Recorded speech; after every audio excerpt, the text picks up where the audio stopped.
प्यारे बच्चों, class 11th term 2 exam के लिए JCRT द्वारा विभिन्न विषयों का मॉडल प्रश्न पत्र जारी किया गया है, जिसमें से आज हम लोग हिंदी कोर सेट 1 का मॉडल सेट का आंसर इस वीडियो के माध्यम से देखेंगे। मैं इकोनॉमिक्स का शिक्षक हूँ और मेरा इंग्लिश उतना अच्छा नहीं है, फिर भी बहुत सारे बच्चों ने रिक्वेस्ट किया था, उनके रिक्वेस्ट पर ही मैं ये वीडियो बना रहा हूँ। आपको आंसर इंग्लिश में है, लेकिन हम इसको हिंदी में ही आप लोग को बताएंगे। तो आप देख सकते हैं, निर्देश आप लोग पढ़ लीजिएगा। हिंदी कोर है, सेक्शन ए में आपका जो है वो कहता है कि निम्नलिखित अंश को ध्यान से पढ़ें और संक्षेप में किन्हीं 5 प्रश्नों के उत्तर दें। तो इसमें जो कहानी है बच्चों, इसको पढ़ना है। इसका हिंदी है, एक नए अध्ययन के अनुसार पूरे दक्षिण एशिया में फैले प्रदूषण का एक विशाल कंबल भारत में सूर्य के प्रकाश को 10% तक कम कर रहा है, कृषि को नुकसान पहुंचा रहा है, बारिश के पैटर्न को संशोधित कर रहा है और सैकड़ों हजारों लोगों को जोखिम में डाल रहा है। चौंकाने वाली खोज से यह भी संकेत मिलता है कि पहले यहाँ देखी गई शानदार आर्थिक वृद्धि जल्द ही इस प्रदूषण के परिणामस्वरूप लड़खड़ा सकती है। रिपोर्ट में यह भी कहा गया है कि प्रदूषण के कारण होने वाली धुंध सर्दियों के चावल की कटाई को 10% तक कम कर रही है। सेकेंड पैराग्राफ में है बच्चों, धुंध में एसिड बारिश के रूप में गिरने से फसलों और पेड़ों को नुकसान पहुंचाने की क्षमता हो सकती है। पत्तियों पर गिरने वाली राख पृथ्वी की सतह पर कम सूर्य प्रकाश के प्रभावों को बढ़ा सकती है। धुंध बनाने वाला प्रदूषण श्वसन रोगों के उच्च स्तर के परिणाम स्वरूप कई सैकड़ों हजारों समय से पहले मौतों का कारण बन सकता है। यह कहा जाता है कि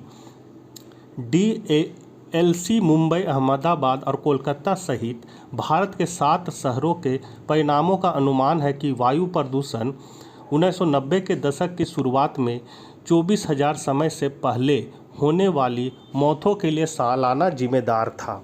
1990 के दशक के मध्य तक उनके परिणाम स्वरूप अनुमानित 37,000 समय से पहले मौतें हुई। तीसरा में लिखा हुआ बच्चों, यह पूछे जाने पर कि क्या एक दशक से अधिक समय तक अच्छे मानसून के बाद भारत के अधिकांश लोगों में मौजूदा सूखा धुंध के कारण था, प्रोफेसर V रामनाथन ने कहा है यह एक निष्कर्ष तक पहुंचने के लिए बहुत अधिक था। यदि सूखा लगभग 4 से 5 वर्षों तक बना रहता है तो हमें संदेश करना शुरू कर देना चाहिए कि यह धुंध के कारण हो सकता है। भारत, चीन और इंडोनेशिया अपने जनसंख्या घनत्व, आर्थिक विकास और घटते वन क्षेत्र के कारण सबसे अधिक प्रभावित हुए हैं। चिंता की बात यह है कि धुंध के क्षेत्रीय और वैश्विक प्रभाव अगले 30 वर्षों में तेज होने के लिए तैयार हैं, क्योंकि एशियाई क्षेत्र की आबादी अनुमानित 5 अरब लोगों तक बढ़ जाती है। तो ये कहानी था बच्चों, और इससे जुड़े सवाल है जिसका आंसर मैं आप लोगों को हिंदी में बता रहा हूँ। आप इंग्लिश में यहाँ से देख के लिख लीजिएगा। तो पहला क्वेश्चन आपको कहता है, दक्षिण एशिया पर धुंध ने कृषि को कैसे प्रभावित किया। तो इसका आंसर है बच्चों, पूरे दक्षिण एशिया में फैले प्रदूषण का एक विशाल कंबल भारत में सूर्य के प्रकाश को 10% तक कम कर रहा है, जिससे कृषि को नुकसान हो रहा है और बारिश के पैटर्न को संशोधित किया जा रहा है। दूसरा क्वेश्चन है बच्चों, क्या धुंध के गठन की ओर जाता है। तो जवाब है, इसका आंसर है धुंध प्रदूषण के कारण होती है। मतलब धुंध किसके कारण हो रही है या धुंध के गठन के क्या कारण है, तो यह धुंध प्रदूषण के कारण होती है। तीसरा क्वेश्चन है आपका, श्वसन रोगों के कारण 1990 के दशक के दौरान 7 प्रमुख शहरों में समय से पहले होने वाली मौतों के स्तर का अनुमान क्या था। तो इसका आंसर है बच्चों, 1990 के दशक की शुरुआत में समय से पहले होने वाली मौतों की संख्या 24,000 थी और 1990 के दशक के मध्य में आंकड़े 37,000 समय से पहले होने वाली मौतों तक बढ़ गई।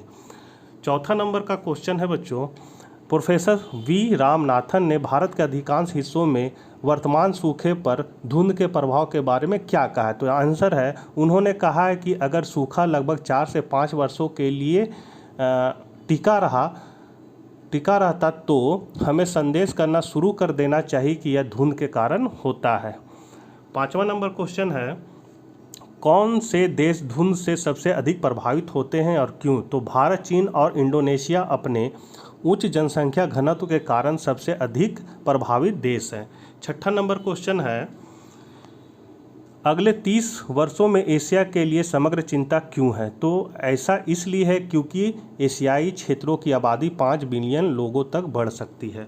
7वां नंबर क्वेश्चन है, समय से पहले का क्या अर्थ है? तो आंसर है समान या अपेक्षित समय से पहले हो रहा है।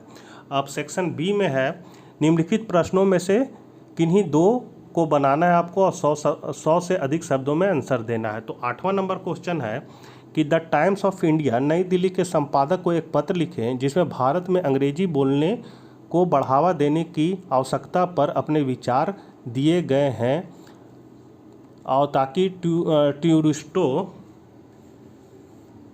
टूरिस्टों के साथ बेहतर संचार किया जा सके। तो इसका आंसर होगा बच्चों, यहाँ पर लिखना है आंसर, जहाँ आप हैं अशोक नगर रांची, आप अपना जगह लिखिएगा, तारीख दीजिएगा और फिर संपादक द टाइम्स ऑफ इंडिया नई दिल्ली 07।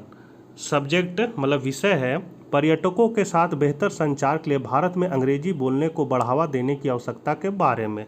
फिर आपको सर मतलब महोदय, भारत के एक जिम्मेदार नागरिक के रूप में मैं आपके व्यापक रूप से प्रसारित समाचार पत्र के माध्यम से सरकार का ध्यान आकर्षित करना चाहता हूँ। उसके बाद लिखा हुआ है we know that India is a land of, तो इसका होगा हम जानते हैं कि भारत विविध वातावरण, संस्कृति और परंपरा का देश है। हमारे पास हमारे सुंदर मातृभूमि भारत के सभी कोनों में विरासत स्थलों, ऐतिहासिक स्थलों और स्वाभाविक रूप से सुंदर स्थलों की एक बड़ी संख्या है। पूरी दुनिया भारत की समृद्ध विरासत को जानना चाहते हैं। विदेशी पर्यटक हमारे भारत का पता लगाना चाहते हैं, लेकिन यह दुर्भाग्यपूर्ण है कि अधिकांश पर्यटक गाइड अंग्रेजी बोलने में कुशल नहीं हैं। इसलिए विदेशी आगंतुकों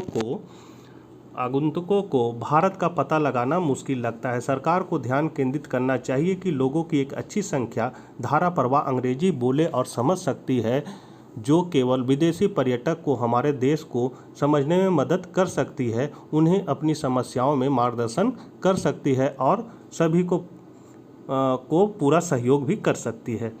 उसके बाद है बच्चों, हमारी तरफ से बेहतर संचार कौशल के साथ आतिथ्य की स्थिति में तब ऐसा होता है तो हम विदेशी पर्यटकों में एक बड़ी वृद्धि की उम्मीद कर सकते हैं और बदले में हम एक आर्थिक उछाल भी देखेंगे। मुझे आशा है कि मेरे पत्र को आपके योग समाचार पत्र में एक जगह मिलेगी। उसके बाद आपकी वफादार अखिल कुमार, या अपना नाम लिख दीजिएगा। उसके बाद है 9वां नंबर क्वेश्चन, आप 11वीं की कक्षा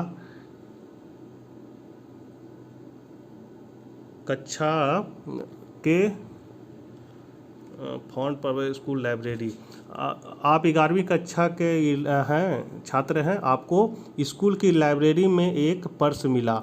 अपने स्कूल के नोटिस बोर्ड के लिए नोटिस लिखे जो अपने सही मालिक को आपसे वापस दावा करने के लिए आवश्यक विवरण देने के लिए कहता है। तो इसका आंसर है बच्चों, अपना स्कूल का नाम लिख देना है, सूचना, और यहाँ स्थापना करना या फॉन्ट, तारीख लिखना है और फिर नोटिस में लिखना है, यह हमारे स्कूल के सभी छात्रों को सूचित करने के लिए कल स्कूल पुस्तकालय में एक पर्स मिला था।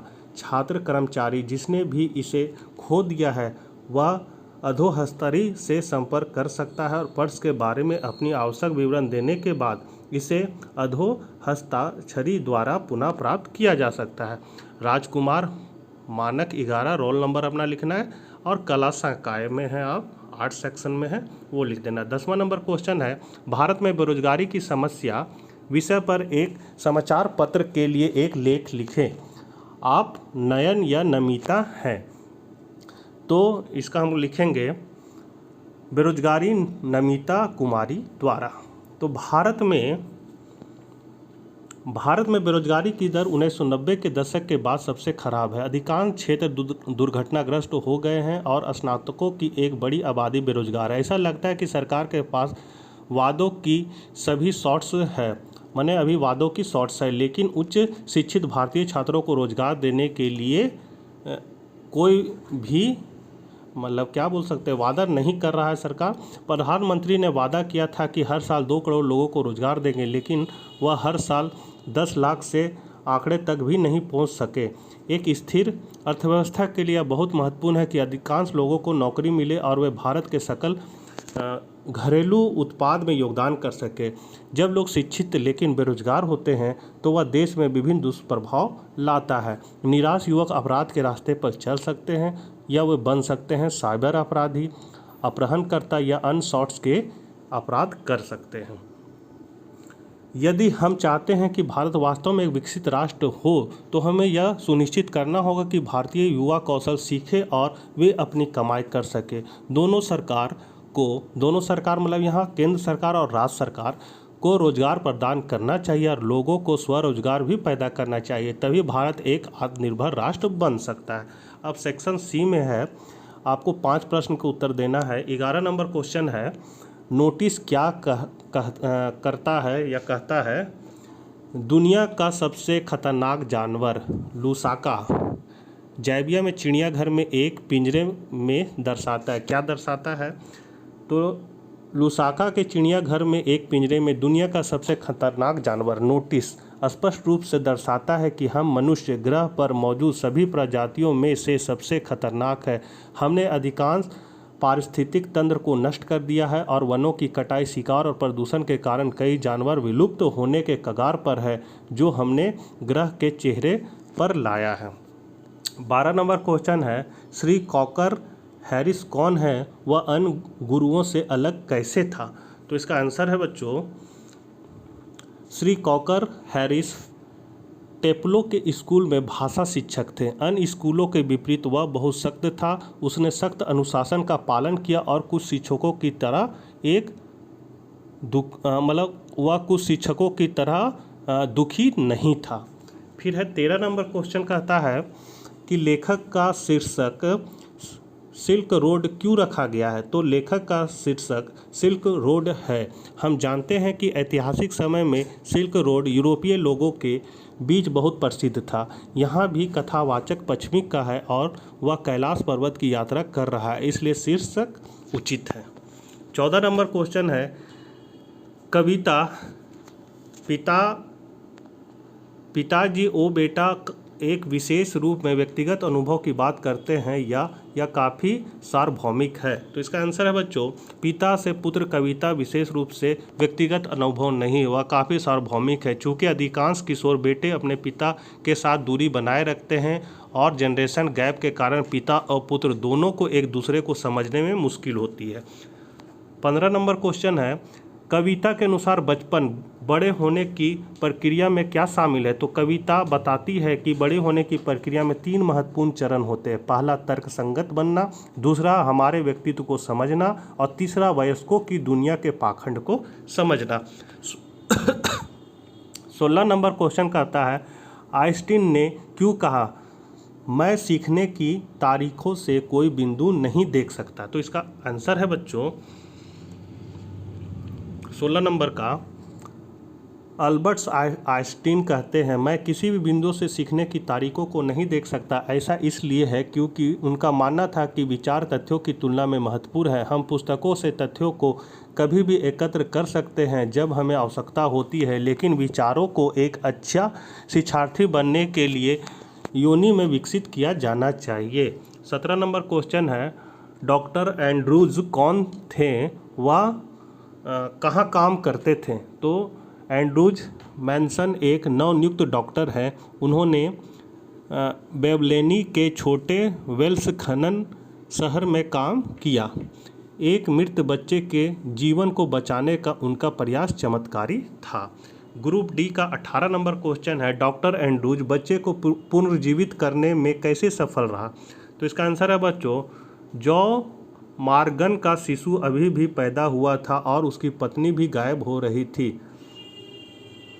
मतलब मर रही थी। डॉक्टर ने पहले मां को बचाया और फिर जब बेजान बच्चे की ओर मुड़ा, डॉक्टर मारन ने नर्स को उसे गर्म पानी और ठंडा पानी प्राप्त करने का आदेश दिया, जो जल्द से जल्द किया जाए। उन्होंने चाइल्डमैन को एक कंबल रखा और श्वसन की विशेष विधि का उपयोग किया। उन्होंने उन्होंने ठंडे पानी के लिए गर्म पानी का एक बेसिन और एक और बेसिन तैयार किया। वह बच्चे को गर्म पानी से कोल्ड पानी और ठंडे पानी से गर्म पानी तक बार बार घुमाता रहा। फिर उसने बच्चे के शरीर को किसी न किसी तौलिए के साथ रगड़ना शुरू कर दिया और अपने दोनों हाथों से लंगड़ा शरीर में सांस देने की कोशिश करते हुए छोटे सीने को छोड़ दिया। फिर एक चमत्कार होता है, VOI हाँफ रहा था और बलगम का एक बुलबुला उसकी नाक से बाहर आ गया। बच्चे की त्वचा गुलाबी हो गई और उसने जीवन को फिर से हासिल कर लिया। 19 नंबर क्वेश्चन का आंसर है बच्चों, और लास्ट क्वेश्चन है कि कहानी सिल्क रोड निक मिल्टन द्वारा लिखी गई है। वह कोरा करने के लिए मोएंटी कैलाश की लंबी यात्रा पर निकले थे। डार्चन ने यह बीमारी का अनुभव करता है और जीवित रहने के लिए बहुत मुश्किल पाता है। उसने अपने मुंह से सांस लेना शुरू कर दिया था और उसे सांस लेने की कठिनाई हुई। उसकी छाती अजीब तरह से भारी महसूस कर रही थी और वह बैठ गई। उसने सोने की कोशिश की लेकिन वह नहीं कर सका।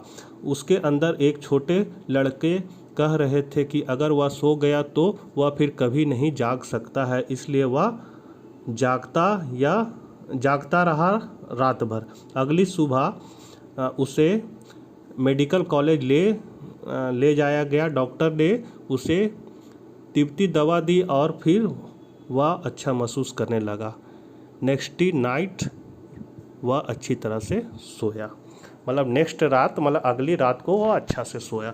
तो बच्चों जैसे तैसे तो मैंने आप लोगों को बता दिया, लेकिन मैंने ये आंसर जो आप लोगों को लिखाया है इंग्लिश में जो लिखा हुआ है सारा सही है। आप लोग बढ़िया से याद कीजिए। मिलते हैं नेक्स्ट वीडियो में, तब तक आज्ञा दीजिएगा।